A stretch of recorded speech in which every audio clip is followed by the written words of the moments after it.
J'aimerais vous entretenir d'un sujet qui me tient particulièrement à cœur. Les fesses, les fesses, les fesses, les fesses, les fesses. Qu'est-ce que vous racontez là? Les fesses, les fesses, les fesses, les fesses. Êtes-vous donc tombé si bas que ça? Oui. Où ça? Sur les fesses. Je sais pas si vous avez remarqué, on dirait que depuis quelques années, tous on entend parler, c'est... Les fesses, les fesses, les fesses. Les fesses, les fesses, les fesses, les fesses. Il y en a des rondes, il y en a des plates, il y en a des fermes, il y en a des flasques. Les fesses, les fesses, les fesses, les fesses. Il y en a des grosses, des petites... En dessinant les fesses un peu à droite à gauche, je me suis rendu compte qu'il y avait quelque chose de très personnel dans les fesses. Elles traduisent du coup une manière de se tenir et puis chacune ont une forme différente. Et vraiment, je prenais beaucoup plaisir à dessiner les corps et la manière dont en fait, avec quelques traits, on peut traduire une posture, mais du coup, on peut traduire aussi une émotion parce que en fait, dans la posture, il y a quelque chose qui peut être plus ou moins tendu, plus ou moins lascif, plus ou moins triste. Et je me suis fascinée par les fesses assez vite parce que c'est un peu le point central du corps qui fait la jonction entre les jambes et le corps. Et par ma pratique du dessin, j'ai très vite su qu'en fait, juste en dessinant cette partie-là, on peut traduire tout le reste de la posture, pratiquement. C'est assez fou ce qu'on peut dire, et elle canalise un peu, genre, du coup, toute cette l'attitude que tout on peut avoir. Et on le retrouve beaucoup d'ailleurs dans l'histoire de l'art. Il y a énormément de fesses, beaucoup de fesses de femmes. Moi, j'ai cherché les fesses d'hommes, donc j'ai une collection d'images de fesses dans l'histoire de l'art. Bon, tu l'auras compris, dans cet épisode, on va parler de fesses, mais pas de n'importe quelle fesse. On va parler des fesses de Typeface. Typeface, c'est le nom de la typographie principale que j'utilise pour Tolku depuis quelques mois, presque un an maintenant, grâce à Morgane Alaves, qui est graphiste et qui m'accompagne dans la charte graphique de Tolku et que j'essaye d'écouter malgré tous mes essais-erreurs que je peux faire dans le développement de Tolku. Et donc cette magnifique typographie est faite uniquement à partir de fesses. Et je trouvais qu'elle pouvait représenter le côté sérieux, mais pas trop, le côté ludique de Tolku, puisque les valeurs de Tolku, c'est d'être positif, ludique et inclusif. Et ces lettres-là aussi sont inclusives, puisque tout le monde a des fesses.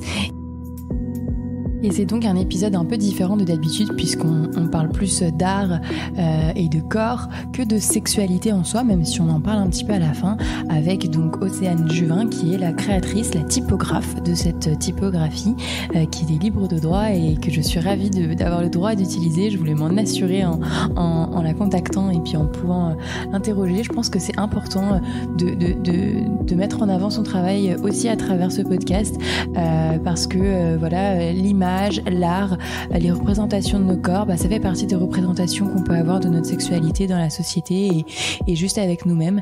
Donc je trouve que son travail est hyper important et va très bien dans le sens et dans les idées que j'ai avec Tolku. Voilà, donc merci Océane, merci Morgane et très bonne écoute. Bon, bonjour Océane, du coup. Merci beaucoup d'avoir accepté cette invitation. Est-ce que tu pourrais te présenter et surtout aussi nous expliquer après le métier de typographe, parce que je suis pas sûre que ce soit clair pour tout le monde et même pour moi. Ok. Bonjour. Moi, je m'appelle Océane Juvin. Donc me présenter, c'est toujours un exercice difficile, mais je vais commencer par mon parcours. Donc j'ai fait après un bac général, je me suis dirigée vers les arts appliqués.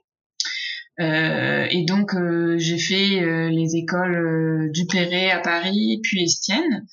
Les arts appliqués, donc j'ai d'abord de plus en plus concentrée sur la typographie. Au départ, c'était le design en général, l'histoire de l'art, et ensuite j'ai fait un diplôme de design typographique à Estienne. Et en fait, suite à ça, depuis, je suis graphiste à mon compte, spécialisée en typographie et en didactique visuelle. Donc ça, c'est pas forcément le sujet dont on va parler, mais oui, je me suis spécialisée dans la représentation graphique d'éléments complexes et de pouvoir les expliquer simplement. C'est-à-dire que là, c'est compliqué. Non, mais si, j'ai vu par exemple, quand j'imagine, hein, parce que du coup, quand tu dis didactique visuelle, c'est de rendre quelque chose de plus peut-être voilà, ludique et dans l'éducation. Et j'avais cru voir sur Ambiance, tu avais travaillé pour des laboratoires de recherche ou pour des laboratoires techniques pour expliquer leurs projets de manière artistique et peut-être aussi simplifiée. C'est ça, par exemple? Ouais, exactement. Et l'idée, c'est de pouvoir un peu exporter des sujets qui paraissent très complexes et qui peuvent sortir uniquement dans des revues très spécialisées à un public qui est déjà alerte de ces sujets. Et l'idée, c'est de pouvoir en fait les communiquer n'importe où et de décomplexer des sujets aussi complexes que la physique quantique. Donc là, actuellement, je suis à Nancy parce que justement, je viens de terminer un projet de recherche. Enfin, on termine jamais vraiment un projet de recherche, donc je suis toujours en cours, mais sur l'explication de la physique quantique. D'accord. Via la typographie. C'est ton projet de recherche ou c'est un projet auquel tu travaillais en plus? C'est un de mes projets, mais c'est mon projet de recherche. Okay, oui, parce que là, t'es étudiante chercheur aussi. Ouais, je suis en train de terminer un cursus d'étudiante chercheur. Ok, d'accord. Voilà. Beaucoup de casquettes en même temps, du coup. Comment? Beaucoup de casquettes en même temps. Oui, c'est ça. C'est pour ça qu'à chaque fois, je galère un peu à me présenter simplement, directement. Et du coup, ce pourquoi je suis ici, c'est que du coup, j'ai une formation de typographe, c'est-à-dire que la typographie, c'est tout ce qui concerne les lettres et leurs dessins. Donc, ça peut être aussi bien créer des caractères. Donc, ce qu'on appelle un caractère, c'est une police de caractères qu'on a sur Word qu'on peut choisir. Donc, c'est un ensemble de signes qu'on va pouvoir mobiliser via un clavier, par exemple, pour styliser l'alphabet. Mais ça concerne aussi tout ce qui est édition, où on va venir composer avec les lettres et donc mettre en forme des textes de manière à ce que ce soit plus ou moins lisible, visible, ce genre de choses. Okay. Voilà. Ok, et pourquoi est-ce qu'il y a une raison particulière pour laquelle tu t'es spécialisée en typographie ou c'est par expérience, par cheminement? En fait, c'est vrai que dès quand je me suis dirigée vers les arts appliqués, donc je connaissais pas encore tout ce qui était le design, mais j'ai déjà eu un attrait pour les lettres. Okay. J'avais vu le travail d'un graphiste autodidacte qui s'appelle Pierre Dicciolo et qui avait un travail autour de la peinture assez plastique de la lettre qui m'a vraiment plu, et tout d'un coup je me suis intéressée à ces petites formes. Ce que j'aimais beaucoup, c'était le côté systématique où en fait il faut dessiner une identité pour donc il y a les 26 lettres, mais en fait il y a aussi les capitales et tous les signes qui sont derrière, donc il faut qu'elles soient reconnaissables de la même identité. Et en même temps, il faut leur donner une lisibilité de manière à ce que, donc, pour donner une lisibilité, il faut que chaque forme ait sa propre, se distingue suffisamment des autres. Mm-hmm. Et ce que j'aimais beaucoup, c'était ce sorte d'équilibre à trouver. Et puis surtout aussi le fait qu'en fait, je me suis rendu compte, j'étais attraite par le graphisme, mais je me suis rendu compte que c'était j'ai voulu faire une formation de typographie parce que je me suis rendu compte que c'était le savoir-faire un peu précis lié au graphisme. Voilà. Et puis il y a un peu ce côté aussi artisan de l'invisible, parce que les lettres on les voit pas forcément. Ouais. Et justement Typeface dont on va parler, c'est vraiment un jeu avec ça. C'est des questions qui m'intéressent beaucoup, de qu'est-ce qui est lisible, visible, et comment on vient en fait complètement transformer en fait la vision qu'on va avoir d'un objet, d'une image, notamment en dessinant du coup les formes du message même, quoi, qui est donné. Voilà. Non mais c'est fou parce que moi, n'y connaissant rien, j'ai compris que voilà, être typographe, on pourrait se dire c'est toujours la même chose, c'est toujours ces 26 lettres, en tout cas dans notre alphabet à nous. Comment réinventer ça une énième fois alors qu'il y a déjà plein de typographies qui existent, et que on pourrait se dire que le but c'est juste que ça soit lisible, alors esthétique aussi un petit peu, mais je pensais pas que c'était possible d'aller autant dans la partie artistique en fait comme tu le fais du coup avec ce pourquoi je t'ai contacté Typeface, qui est la typographie que tu as créée vraiment de A à Z. Je sais pas si tu en as créé d'autres. Et bah là justement pour le projet de recherche, j'en ai créé une autre que du coup je suis en train de je suis en train d'essayer d'affiner pour peut-être pouvoir la diffuser. Pendant mes études, j'ai créé 2 typographies, je pense. Je suis pas un travail très long quand même. C'est un travail très ça long. dépend. Maintenant, de plus en plus avec les outils qu'on a, c'est pas forcément très long. Et Typeface, je trouve que je l'ai fait assez rapidement, mais maintenant on a il y a des personnes qui créent une typographie en une semaine. Après, ça dépend c'est quoi la typographie, parce qu'en fait, le caractère qu'on dessine, parce qu'il y a des caractères de texte. Maintenant, on fait des super familles avec toutes les variantes possibles, l'italique, la graisse, ce genre de choses. Mais il y a les caractères qu'on appelle custom, notamment pour du titrage. Qu'on peut demander dans le cadre par exemple du lancement d'un CD, d'une marque en particulier, choses comme ça. Ça prend pas forcément beaucoup de temps. Et puis avec les outils qu'on a, tout est automatique. Enfin, on peut automiser beaucoup de choses. Donc c'est très variable, je pense, d'un caractère à un autre. Il y en a qui vont passer des dizaines d'années sur un caractère. Ouais. D'accord. Pas que sur ça, mais quoi. Ok. Parce que ça peut être aussi bien un travail oui, la typographie, quand on rentre dans le textuel et le lisible, c'est un travail d'orfèvre-vie où on vient polisser à chaque fois des détails dont on se rend pas compte, en fait, parce que la typo, la plupart du temps, quand elle est utilisée dans un texte, on la voit pas au-dessus de, 2 millimètres. Mais nous, sur notre ordinateur et sur l'écran, on l'a en énorme. Et c'est un peu comme si chaque lettre était une sculpture et... Ouais, tu sculptes chaque lettre, ouais. Ok, d'accord. Et donc, du coup, pour aller directement maintenant sur Typeface, qui est cette typographie-là que j'ai découvert et qu'en fait, non, c'est Morgane, du coup, c'est une graphiste qui travaille avec moi, qui me fait quelques petits visuels de temps en temps et je lui avais demandé de me trouver un univers un petit peu, même s'il n'est pas encore fini, et elle avait trouvé cette typographie. Elle m'a dit, mais en fait, dans ce que toi tu veux parler de la sexualité, des corps, de l'acceptation de soi, peut-être que ça pourrait être une utilisation dans des titres ou même juste des visuels qui pourraient être intéressantes, et on va essayer de travailler ça ou d'essayer des choses. Et c'est vrai que plus je découvre cette typographie, plus j'essaye de faire des trucs où elle me propose des choses, plus je me dis mais il y a une histoire derrière tout ça. Et en regardant Velvety, je me suis dit mais en fait il faut que je te demande. Et puis il y a plein d'autres questions qui vont venir après, mais tu vois, le fait qu'elle soit libre de droit alors que c'est un gros travail, j'étais à la fois étonnée et un peu gênée au début. Je me disais est-ce que j'ai le droit de l'utiliser? Et en fait apparemment oui, mais c'est pour ça que je voulais te contacter pour que tu m'expliques un peu tout ça et puis pour mettre en avant cette typographie, quoi. Ouais, bah merci. Enfin, je suis contente que vous soyez tombé dessus. Alors,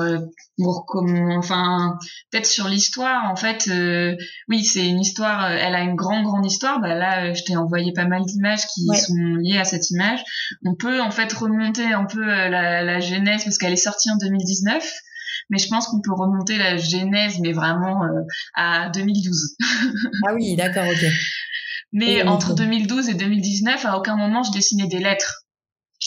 En fait, comment c'est apparu, c'est qu'en fait, donc 2012, c'est l'année où j'ai commencé à rentrer en art appliqué et donc à dessiner beaucoup. Et j'ai commencé à créer des caractères, des personnages que je dessinais autour dans les marges et qui me permettaient d'exprimer beaucoup de choses, de m'entraîner aussi en termes de dessin. Et ces personnages, ils étaient très liés à ma pratique du modèle vivant, mais aussi inspirés par tout ce que j'apprenais en histoire de l'art. Et ces personnages, je les ai appelés des festips. C'était un peu c'était mes je sais pas comment dire, des sortes de messagers, un peu comme les anges de Paul Klee qu'il a dessiné à la fin de sa vie. Ok. J'aime beaucoup la manière dont il parle de ces personnages qui sont des messagers un peu maladroits. Il y a un côté, il y a une tendresse aussi que j'aimais beaucoup là-dedans et très vite en fait c'est devenu des personnages que je dessinais pour des cadeaux, par exemple pour une carte pour un message en particulier ou parce que je pensais à quelqu'un, je vais lui envoyer très vite, je les ai dessinés sur le téléphone.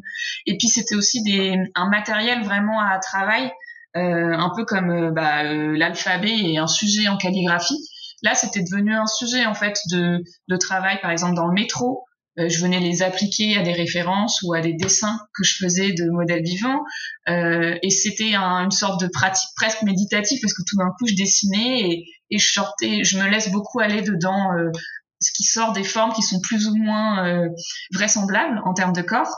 Mm-hmm. Mais j'ai trouvé en fait dans le corps, parce que je dessinais déjà depuis un moment modèle vivant, et vraiment je prenais beaucoup plaisir à dessiner les corps et la manière dont en fait avec quelques traits, on peut traduire une posture, mais du coup, on peut traduire aussi une émotion, parce que en fait, dans la posture, il y a quelque chose qui peut être plus ou moins tendu, plus ou moins lascif, plus ou moins triste. Et je me suis fascinée par les fesses assez vite, parce que c'est un peu le point central du corps qui fait la jonction entre les jambes et les corps. Et par ma pratique du dessin, j'ai très vite su qu'en fait juste en dessinant cette partie-là, on peut traduire tout le reste de la posture, pratiquement. C'est assez fou ce qu'on peut dire. Et elle canalise un peu, genre, du coup, toute cette l'attitude que tout le monde peut avoir. Et on le retrouve beaucoup, d'ailleurs, dans l'histoire de l'art. Il y a énormément de fesses, beaucoup de fesses de femmes. Moi, j'ai cherché les fesses d'hommes, donc j'ai une collection d'images de fesses dans l'histoire de l'art. Mais il y a vraiment ce truc-là de moi je pense là tout d'un coup quand je te parle, je pense je sais plus comment elle s'appelle, mais il y a un tableau de Picasso pendant sa période bleue où les deux femmes elles sont assises de dos au comptoir d'un bar et on dirait des cailloux. Comment? Je crois que je vois je suis incapable de te donner le titre quoi.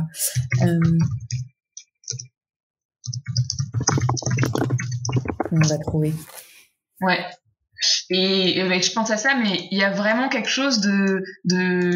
C'est les pierreuses au bar, non? Ouais, ça doit être ça. Ouais. Et j'ai ça en tête pour le moment, mais je sais pas pourquoi, c'était pour traduire un peu une sensation visuelle. Mais il y a vraiment un geste, une attitude, mais même on peut dire plus. Enfin, là, il y a les pierreuses, il y a vraiment le côté, tout d'un coup, on dirait des rocs. Mais en fait, on comprend toujours les fesses et la posture et le corps. Et donc, je trouvais ce pouvoir-là de traduction où on peut aller très vite dans le fantastique, entre guillemets, de les transformer en cailloux.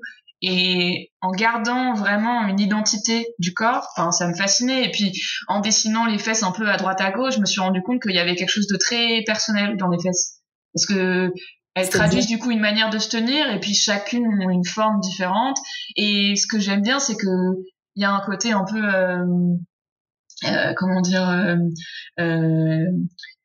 c'est notre coussin en fait. D'ailleurs, il y a une expression, on appelle ça un coussin. En fait, on les maltraite nos fesses. À la fois, elles sont là, elles sont très visibles, mais on les voit jamais. Et du coup, on s'en soucie peu aussi. Dans notre vie de tous les jours quand on les utilise, et on les utilise énormément. Elles servent d'assises à notre corps, donc elles traduisent beaucoup de choses parce qu'elles traduisent la tendresse quand t'es en train en même temps quand on laisse avec les bras, mais je sais pas pourquoi il y a une sorte de tendresse que je trouve peut-être de ce côté coussin et confort qu'on va trouver je sais pas, c'est réconfortant, rassurant de ce côté ouais. Bombé, molletonné. Et après, c'est vrai que du coup, je les ai très vite associés. Et ce qu'on trouve dans Typeface, c'est que c'est pas que des fesses du tout, en fait. C'est qu'il y a vraiment la question du corps et du corps un peu. Il y a le côté corps enlaçant, parce qu'il y a le côté corps qui va se chercher, qui vient se faire de la gymnastique, et on a l'impression, alors que c'est des corps qui sont la plupart du temps impossibles dans la vraie vie. J'aime beaucoup ce côté-là de traduire où en fait on voit qu'il y a quelqu'un. On imagine un personnage, et un personnage plutôt humanoïde, ça pourrait être un humain, alors qu'en fait à aucun moment on va voir ça, on pourra pas le photographier. Oui, et en même temps, on l'imagine très très bien, quoi. On s'imagine peut-être dans cette posture, alors que bon, pas du tout, on va pas essayer. Mais non, moi ce que j'entends là, c'est que tu parles beaucoup de ce qu'on voit pas, et peut-être jouer avec des contrastes. Alors autant sur ce qu'on voit pas dans nous, personnes non spécialistes de la typographie, en général le travail de la typographie, mais aussi là du coup dans qu'est-ce qu'on voit et qu'on voit pas d'un corps en fait. Ouais. Et là le fait qu'il soit tout contorsionné, ça montre des, je sais pas, même des coudes, etc., des parties du corps qu'on met jamais en avant, quoi. Alors qu'on pourrait dire que les fesses, si, quand même, qu'elles sont peut-être pas mal sexualisées, mine de rien, on va y venir. Mais là, ce que j'aime beaucoup dans cette typographie aussi, c'est que déjà tout est, exprès ou pas, non genré. On a tous des fesses. Et en plus elles sont pas sexualisées, elles sont juste mises en avant ou de manière innocente ou juste ludique. Je sais pas comment t'as pensé ça, comment ne pas sexualiser aussi les fesses dans un monde où elles sont clairement souvent sexualisées. Je pense qu'en fait, moi, dès le départ, c'est parce que là, de ce que je t'ai raconté, quand je dessinais les petits personnages, vraiment, j'étais pas du tout dans la sexualisation. Et je pense que c'est pour ça que je suis pas dans la sexualisation. Et il y a eu un moment quand tout d'un coup, j'ai dessiné l'alphabet, parce qu'en fait, du coup, j'ai pas raconté, donc je continuais à dessiner beaucoup ces petits bonhommes, non, pas de souci. Et en fait, en 2019, donc j'avais je continuais toujours à la dessiner, mais je me suis dit, en fait, c'est vraiment, tu dois voir dans les images que je te montre sur mon Behance, ils existent sous plein de formes différentes, numériques, j'en ai fait j'en ai même fait du volume, je crois. Je les dessinés en très grand, des fois c'est de la calligraphie, des fois c'est numérique, des fois c'est plutôt crayonné, des fois je fais de la peinture. Et en fait, en 2019, je suis arrivée où ça faisait du coup 2 ans que j'étais sortie de mon diplôme en typographie. Et j'avais toujours pas dessiné de caractère, en fait, parce que je me suis dirigée vers la didactique visuelle, comme on en parlait au début. Et j'avais une nostalgie, j'avais une envie plutôt de redessiner des lettres. Et je me suis rendu compte que ce matériel que je triturais, que je jouais, il y a un côté un peu malaxé, mais par le dessin que j'utilisais tout quotidiennement, il pourrait peut-être me servir à aller vers l'alphabet. Et c'est à ce moment-là que je connaissais déjà du coup l'association Velveteen Type Foundry, qui est une association qui est une plateforme qui diffuse des caractères de manière libre. Et à ce moment-là, ils m'ont contacté, ouais, ça pourrait être intéressant de travailler ensemble, qu'est-ce qu'on pourrait faire? Bon, j'avais un ami là-bas avec qui j'ai fait mon DSA design typographique. Et c'est lui spontanément qui m'a dit, mais là, tous tes petits bonhommes là, ça pourrait trop faire quelque chose. Je vois. Et puis en discutant, je dis, mais oui, mais en plus, je suis en train de les dessiner. J'étais en train parce qu'au fur et à mesure de mes bonhommes, je me suis beaucoup inspirée des tags. D'accord. Parce qu'on retrouve un peu le style Bubble. Je crois que c'est le style Bubble. Je suis pas une experte en tag, mais il y a beaucoup de formes qu'on retrouve, la manière dont sont stylisées les lettres.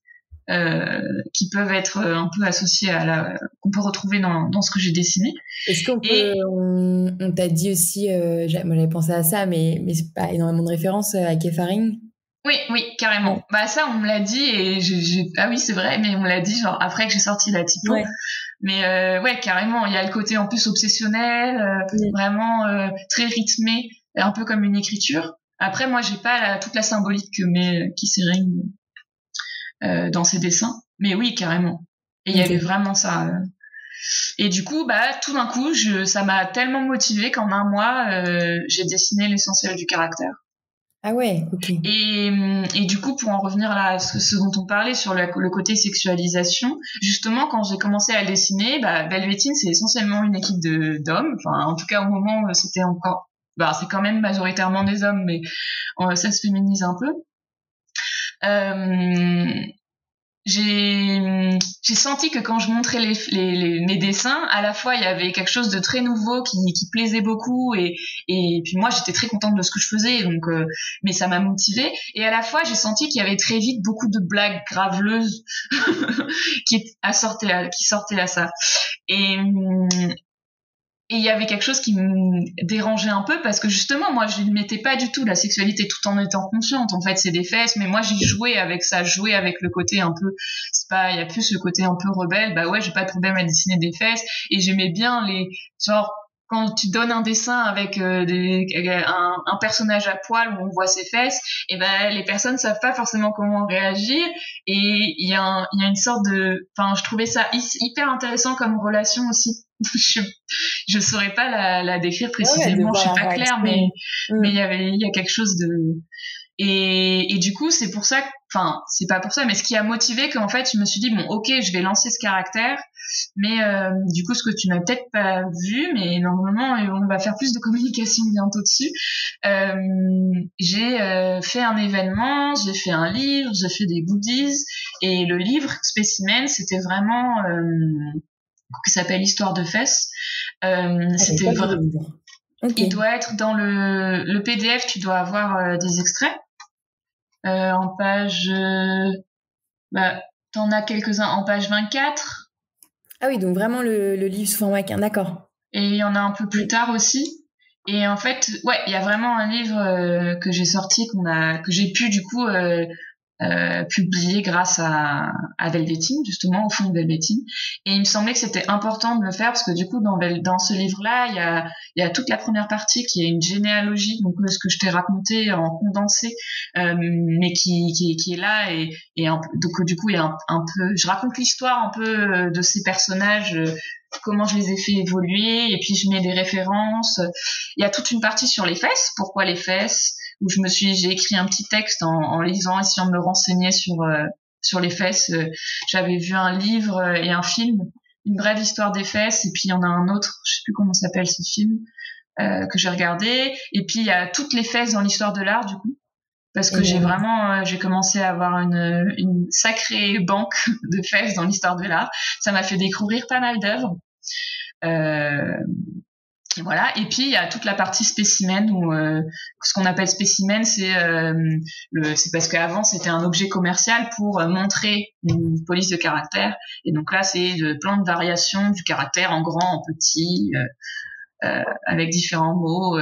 Et donc pour ce livre, je me suis amusée à collecter tout un tas d'expressions, de chansons qui sont connues sur les fesses. Notamment il y a des chansons de Brassens, il y a des expressions qu'on retrouve dans des films. Il y a une chanson aussi des Frères Jacques qui est géniale. Okay. Et du coup j'ai découvert ces chansonniers en fait que je connaissais pas. Ça s'appelle, je crois que Les Fesses. Okay. Et elle est vraiment très drôle. Je vous conseille de la regarder. Donc je me suis fait spécialiste des fesses quoi, pour un peu décaler le sujet sexuel. Parce que j'avais envie de montrer qu'il y avait de la matière derrière qui était pas, en fait, c'est pas juste une blague. Parce que du coup, quand on va dans le sexuel, c'est très vite. Du corps, sans qu'il soit avant d'être sexuel, c'est un corps. Tout le monde a des fesses avant d'avoir une sexualité, quoi. Puis, en parallèle, il y a eu, par exemple, je sais pas si c'était en parallèle de mon travail ou juste après, il y a quelqu'un qui s'est amusé à faire une police où c'était que des pénis.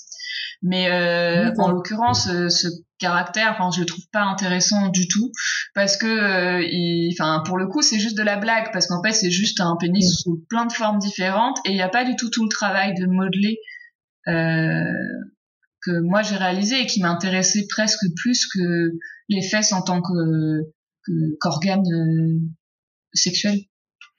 Ouais, alors c'est pas la même symbolique les fesses et un pénis ou si on l'avait fait avec une vulve ou des seins ouais. Bah je me suis posé la question comment justement en effet tu as remarqué qu'il y a un côté non genré, on voit pas du tout c'est des fesses lisses sans poils, donc presque ça pourrait être des fesses de bébé en fait, même la manière dont elles sont rebondies. Et je me suis posé la question, j'ai fait quelques dessins, j'ai essayé de faire évoluer justement sur si je le genrais. Et par exemple, donc c'était au moment où je me rendais compte de la non-visibilité de la vulve en tant que dans sa variété de formes et dans son identité même. Elle a très vite été très symbolisée, un peu comme on trouve dans les peintures rupestres, où c'est un triangle ou une sorte d'huître, un point et une barre. Et je me suis posé la question justement de comment ça pourrait évoluer plutôt dans le côté vulvaire, mais j'ai pas suffisamment fait évoluer les dessins. Ok. Après, c'était peut-être pas ton objectif non plus. Toi, tu travaillais la fesse dans son ensemble, pas forcément pour le sexualiser ou quoi. Moi, c'était pas pour sexualiser, mais c'est parce que vraiment, c'était pour moi-même aussi m'approprier ces formes-là, parce que c'est vrai que moi, j'ai peu pris le temps de... J'en parle parce que du coup, j'ai écouté quelques-uns de tes podcasts que je trouve hyper intéressants, et c'est un peu le sujet. Il y a le côté où les fesses, on peut très vite en être fier, les montrer, très vite en maillot de bain, on n'a aucun problème, voilà. La vulve, genre, on ne prend pas forcément le temps de l'observer, de la regarder, de voir comment c'est fait. Et puis, moi, je sais que jeune, j'éprouvais plutôt un dégoût de cette forme-là, de cette partie de mon corps.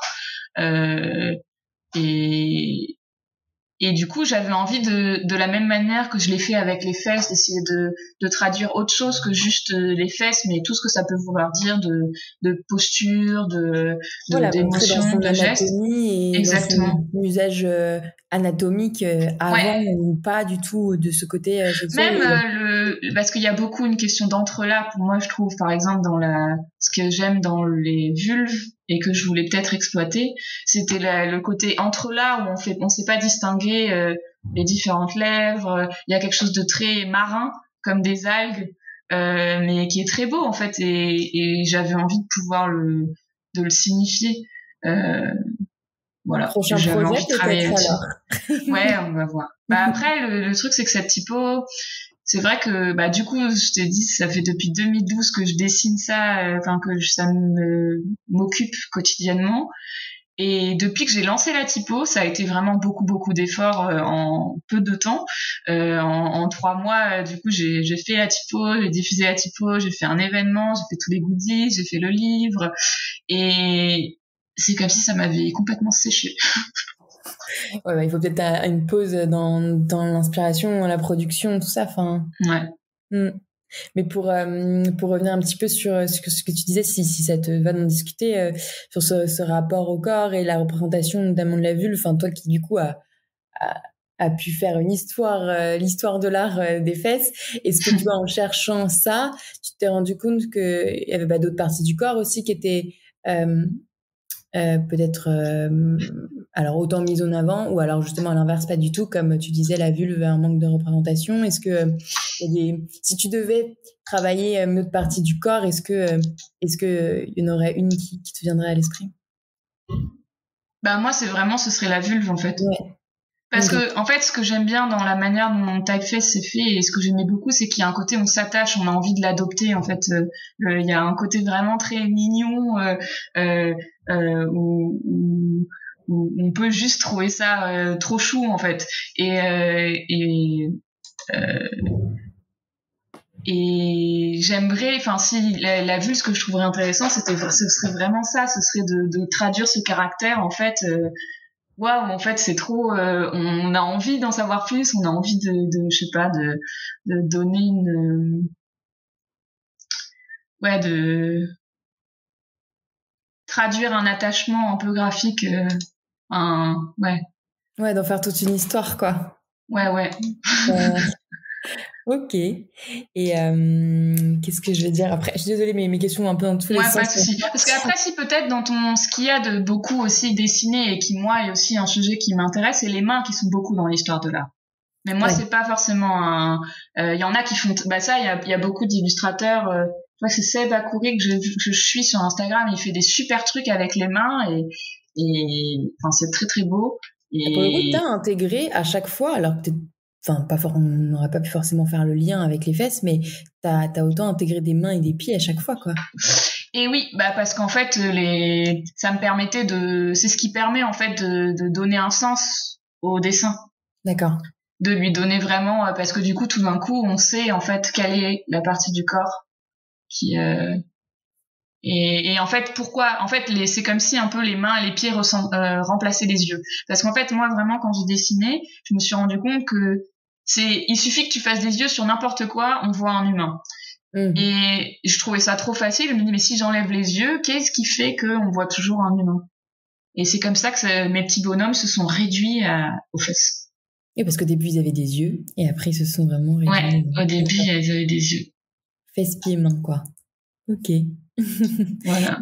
Et qu'est-ce que je veux dire, comment ça a été reçu quand tu as fait ton exposition, quand tu as fait ton livre, les événements, les goodies, etc.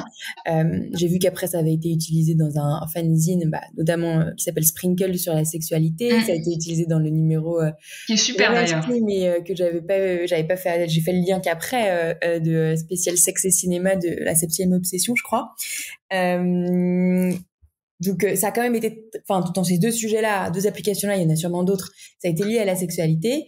Est-ce qu'il y a eu d'autres applications? Est-ce que tu as eu des remarques? Comment tout ça a été reçu et utilisé?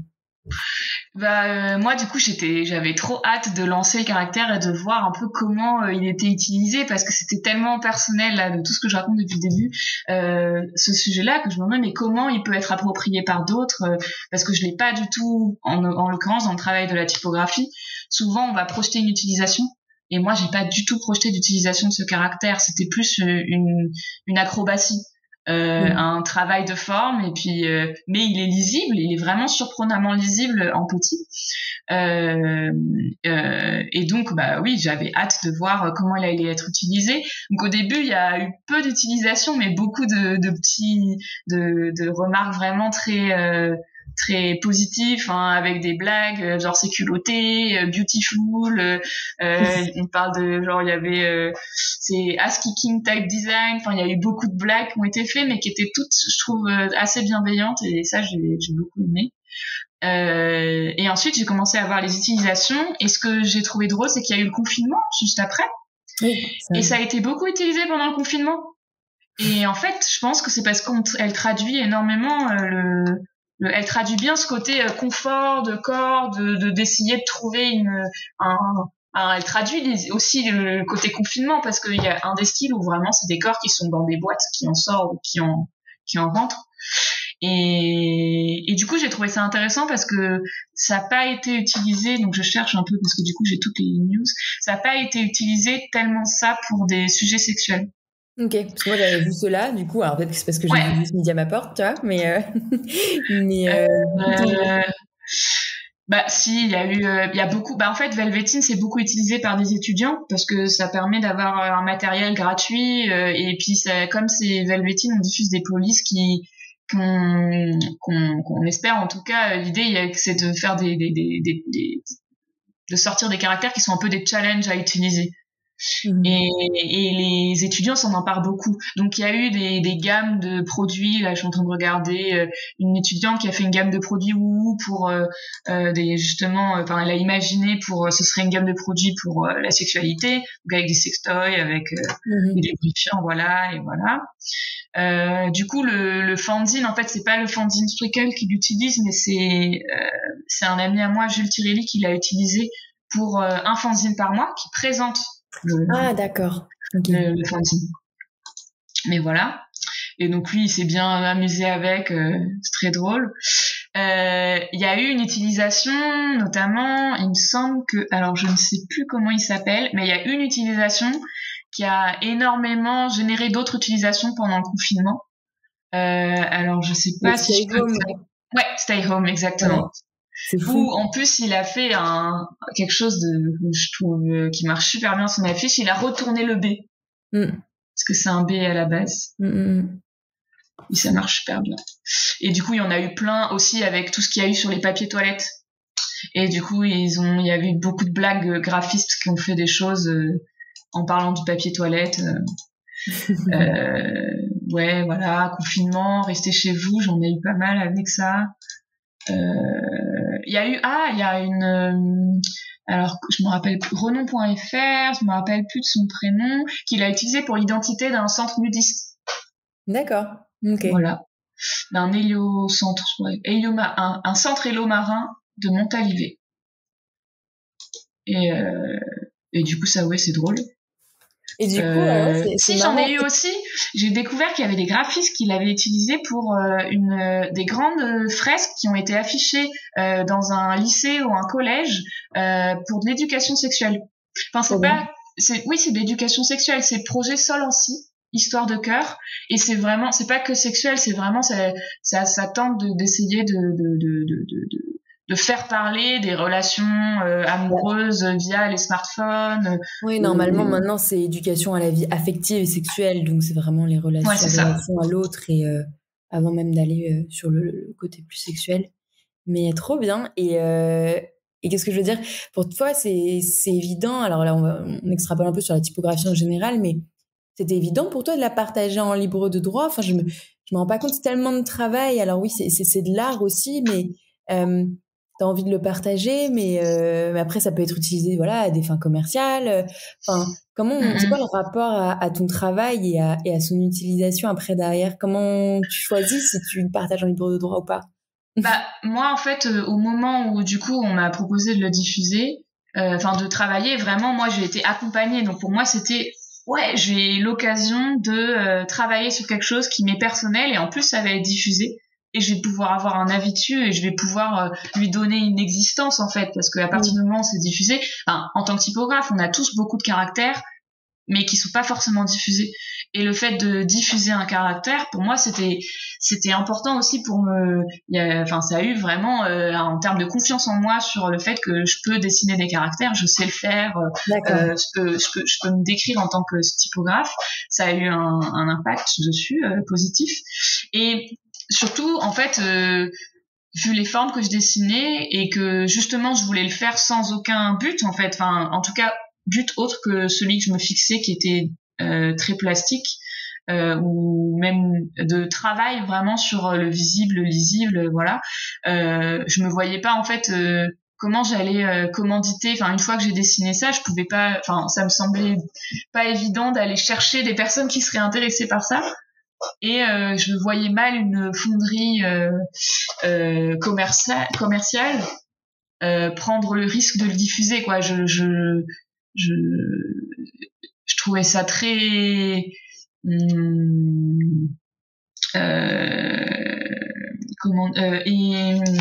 un peu exubérant.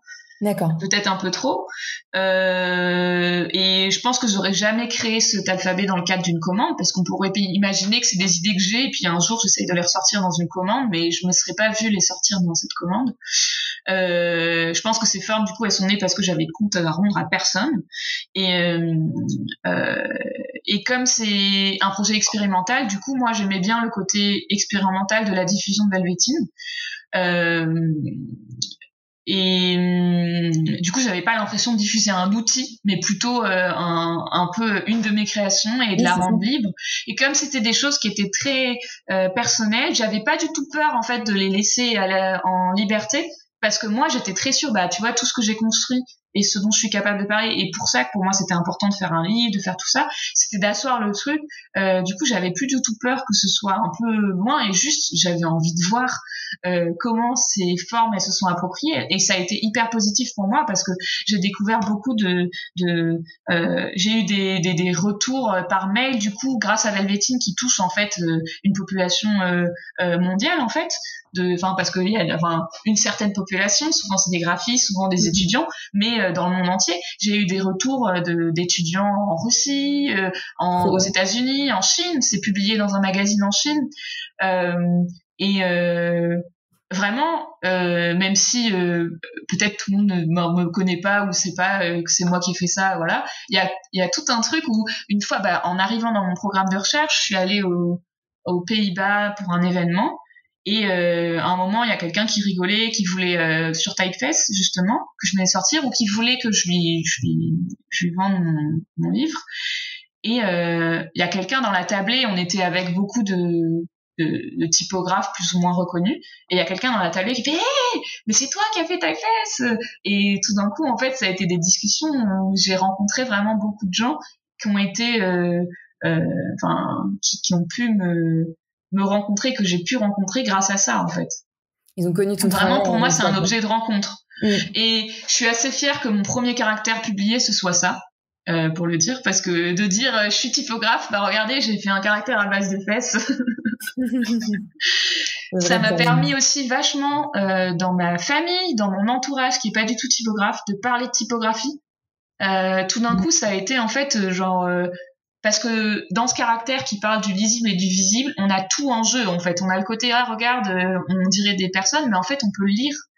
Même ma grand-mère, j'ai réussi à lui parler de typo et elle a trouvé ça hyper intéressant, alors que je suis pas forcément quelqu'un qui parle, même si j'ai beaucoup de passion dans ce que je fais la plupart du temps, je suis pas forcément très claire, je suis très brouillonne dans ma manière de m'exprimer parce que les émotions ils vont avec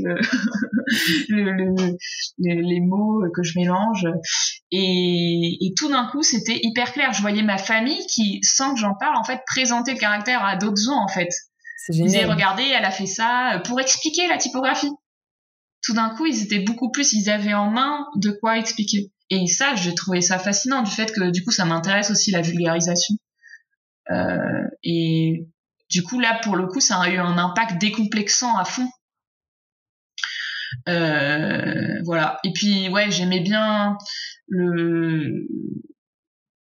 je pense que ouais, il y avait un côté image aussi qui m'allait très bien de diffuser un caractère comme ça et voilà. Et puis du coup, j'ai plein de jeux de mots, donc ouais, je dis que j'ai rencontré pas mal de gens via ça. Bah toi, par exemple, je t'en rencontre via ça et du coup, j'ai pu voir ton podcast et je trouvais ça hyper intéressant parce que bah du coup, par exemple, tous ceux qui m'ont contacté dans le domaine de la sexualité, en fait, c'est après ça, alors que moi, c'était pas un sujet que j'allais chercher, où je m'informais, et c'est suite à la diffusion de Typefest que je me suis beaucoup renseignée sur ces sujets-là. D'accord. Et d'où aussi, où t'as vu par rapport aux vulves, etc., par exemple. Ouais, par exemple, ouais. Ok. Mais par exemple, il y avait un festival en Suisse. Le festival. Que j'avais contacté, mais c'était peut-être un peu tôt, mais du coup, Mais ouais, justement, souvent à la fin du podcast, peu importe la personne que j'interroge, j'essaye d'élargir sur la sexualité en général, si ça devait de discuter ou de ton point de vue. Mais on a un peu parlé de manque de représentation des vulves, que ce soit, enfin juste de représentation à travers l'art. Mais est-ce que dans tout ce que tu as pu découvrir en sortant de Typefest après, est-ce qu'il y a des sujets qui t'ont plus interpellé que d'autres, des choses que tu as vraiment découvert et que tu savais pas sur que ce soit des combats pour les droits à la sexualité, pour l'éducation, pour le plaisir, pour le féminisme. Il y a des sujets qui t'ont plus interpellé que d'autres et que tu aimerais peut-être explorer de manière artistique ou typographique, je ne sais pas. Bah, je sais pas si c'est mais là récemment, le sujet qu'en fait je découvre vraiment et que j'essaye de vraiment comprendre parce que dans mon entourage, je suis pas forcément, enfin je connais, enfin ouais, le sujet qui m'intéresse et que j'ai découvert récemment, vraiment, on va dire en m'intéressant franchement à la question, c'est les questions de changement de sexe, des questions de genre, d'identité de genre et la question de comment on se reconnaît dans un genre, mais aussi comment en fait on a besoin du coup on va avoir besoin dans sa vie de changer de sexe socialement ou même de son corps, le faire évoluer et tout ce que ça moi je trouve que tout de coup tout ce que j'ai appris sur en fait la manière dont on a binarisé le genre et les sexes et qui ne sont pas même sans opérer aucune transformation, déjà de base d'apprendre qu'en fait on est beaucoup à pas avoir le chromosome qui est associé en fait à tout ce qu'on a cru être nos sexes, parce qu'il est écrit sur notre biologique, qui est écrit dans notre carte d'identité. Le fait que ce soit écrit comme ça de base sur la carte d'identité, du coup juste en regardant le sexe qui est visible, alors qu'en fait on a tellement d'autres, enfin le sexe c'est c'est pas un objet, mais c'est quelque chose de tellement protéiforme, multifacette, avec beaucoup de complexité, que ça c'est un sujet qui m'intéresse et qui me travaille aussi, parce qu'en fait je me rends compte que c'est quelque chose que je connais peu, et peut-être que j'ai encore aussi des peurs parce que c'est quelque chose que je connais pas, En tout cas, je sens qu'il y a des choses où il y a des gènes qui vont beaucoup, même là quand j'en parle, mais c'est quelque chose, et parce que j'ai pas l'impression d'être suffisamment concernée, je sais pas, et en même temps, je sais que ça rejoint aussi le fait, mais par exemple, de me poser la question, qu'est-ce qui fait que je me retrouve en tant que femme? Est-ce que c'est quelque chose que j'ai envie? En fait, je me rends compte que c'est pas forcément quelque chose que j'ai envie qu'il soit présent tout le temps dans mon identité. Et donc c'est sur ma carte d'identité, mais pourquoi j'ai toujours besoin de faire appel à cette identité-là? De justifier de quel genre j'appartiens ou pas. Et d'ailleurs, ce qui est marrant, c'est qu'avec Typeface, il y a eu encore ce truc-là, c'est que comme je suis passée par Velvetine, beaucoup de gens pensaient que c'était un mec. Au début, beaucoup de gens s'adressaient à moi en tant qu'homme. D'accord. Parce qu'ils regardaient pas forcément qui c'était, et puis aussi, j'imagine, dans les cultures étrangères, on sait pas forcément qu'Océane, c'est un prénom plutôt féminin. Bien sûr. Ouais, c'est présomption d'un genre par rapport à un style ou un lieu de travail ou de diffusion ou de métier ou de... tu vois, typographe, c'est un métier que j'aurais pas su genrer, par exemple. Est-ce que c'est plus féminin ou masculin de manière classique on présume de ton genre, alors qu'en fait, qu'est-ce que ça change sur ton travail, quoi? Qu'est-ce que ça change sur ta personne? Et en même temps, moi, je me posais aussi les questions il y a des choses qui changent. Moi, j'ai écouté le podcast sur les règles, et moi, les règles, c'est un sujet qui m'intéresse énormément depuis longtemps, parce que ça me concerne directement, et j'essaie vraiment, c'est dans la connaissance de mon corps, ça va, c'est important. Mais justement, à quel point les règles, ça impacte un comportement. Ouais. Donc les personnes qui sont réglées et celles qui ne le sont pas. Même si celles qui ne le sont pas, elles sont forcément en contact avec des personnes réglées. C'est des questions, c'est vraiment juste des questions. Et pareil, c'est aussi un manque de représentation, de visibilité, dans ces fameuses pubs en bleu ou en rouge ou ce genre de choses, quoi. Ok. Ou la pilule dès 16 ans. Et ça, c'est des sujets où je me rends pas compte, tu vois. Toi, t'es typographe et t'as tes missions, etc. Mais est-ce que c'est des sujets où tu pourrais travailler dessus ou pas? Ou c'est juste un intérêt personnel? Pour l'instant, c'est un intérêt personnel, mais c'est des sujets où, je pourrais, parce qu'en fait, moi, de toute façon, souvent, en tant que créatif, même n'importe qui, souvent, les sujets personnels vont rejoindre, c'est toujours assez intéressant quand tout d'un coup, on le retrouve dans le professionnel. Moi, en plus, comme je me spécialise dans la didactique visuelle, donc là, je travaille sur la physique quantique, mais c'est des sujets qui pourraient carrément être abordés et que je trouve intéressants et qui, oui, carrément. Ok, trop bien. Dernière petite chose, c'est vrai que du coup c'est la première fois que j'interroge quelqu'un qui est un peu plus en dehors de toutes ces thématiques-là et ces sujets-là.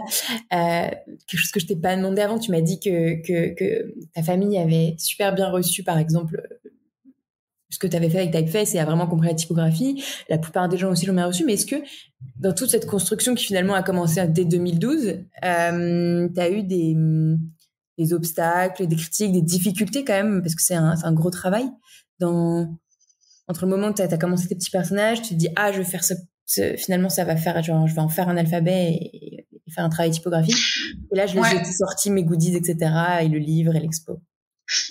C'est-à-dire que moi, j'envisageais, pour moi, c'était vraiment une pratique, je parlais de méditation, c'était une pratique personnelle, je mettais pas d'enjeu sur, en fait, ce que je faisais, je le faisais, ça me faisait plaisir de les dessiner, je sentais que ça faisait plaisir, de temps en temps, je pouvais les caser de plus en plus dans des illustrations de commandes, ou pour faire des cadeaux, et je sentais que ça avait un sens à ce côté-là, mais il y a eu un moment où, en fait, justement, je pense que c'était peut-être 1 an avant Typeface, ou 2 ans, où je me disais mais qu'est-ce que je vais faire de tout ça, en fait. Je commence à empiler tous ces dessins, toutes ces recherches, et j'avais besoin, en fait, de lui donner un sens. J'avais l'impression que ça allait nulle part, que je continuais à faire ça, mais que sans trouver de finalité.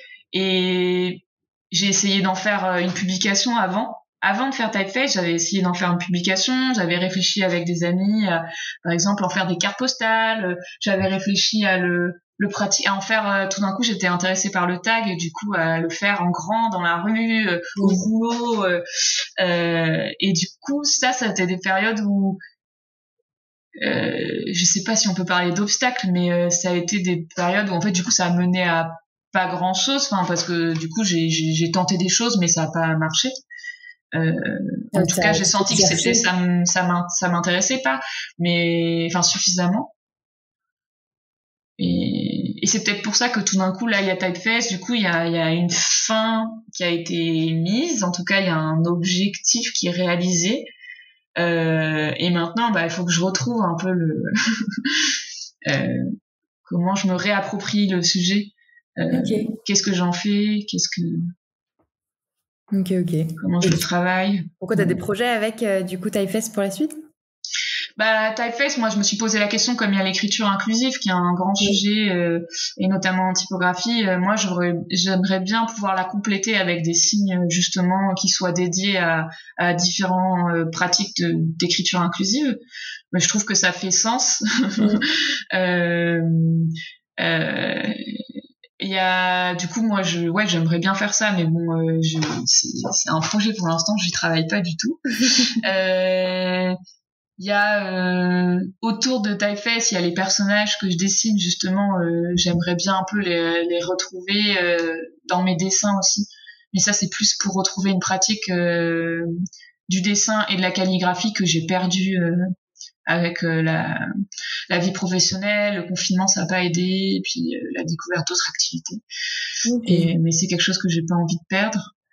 Ça compléterait aussi tout cet univers qu'on a découvert avec la typo, quoi. Ok. En fait, quand je vois mes dessins, à chaque fois, je me dis, mais il y a tellement de choses à faire, et puis il y a tellement d'objets que j'ai fait et que je communique pas forcément dessus, et que ça, je me dis, on pourrait faire plein de choses, mais là, je suis pas, c'est pas un moment, ouais, c'est ça, voilà. C'est quelque chose qui va, comme les multiples facettes que j'ai, c'est quelque chose qui pour l'instant est un peu en... Ok, d'accord. Bon, merci beaucoup. Du coup, ton travail, on peut le découvrir sur Biance et sur Velvetine. Ouais, j'espère que normalement on va avoir une boutique bientôt sur Velvetine. Alors je dis bientôt, mais je ne sais pas quelle est la période qui correspond à bientôt. Et l'idée c'est notamment pour pouvoir écouler les livres, parce qu'en fait du coup les livres, moi je peux les envoyer, j'en ai chez moi. On a tout un stock, mais qu'on n'a pas encore. Du coup qu'il faudrait qu'on diffuse, et pour l'instant on l'a pas beaucoup fait. Ok, intéressant. Voilà. Je suis ouvert à ça, je pourrais partager ça. Ouais. Et puis oui, du coup, moi j'ai mon site web, mais pour l'instant il lie directement au Behance, parce que je l'ai pas encore fait. Ouais. D'accord. Sinon je le mettrai à jour. Merci beaucoup, Océane, d'avoir partagé tout ça avec moi. Et merci. C'était agréable d'en reparler comme ça. J'aime beaucoup en parler. Merci d'avoir écouté jusqu'au bout. Si vous avez aimé cet épisode, encore une fois, ça serait super si vous pouviez le partager autour de vous et surtout vous abonner et mettre des petites étoiles sur Apple Podcast. N'oubliez pas également de suivre le compte Instagram talk-univers. Merci encore et à très vite.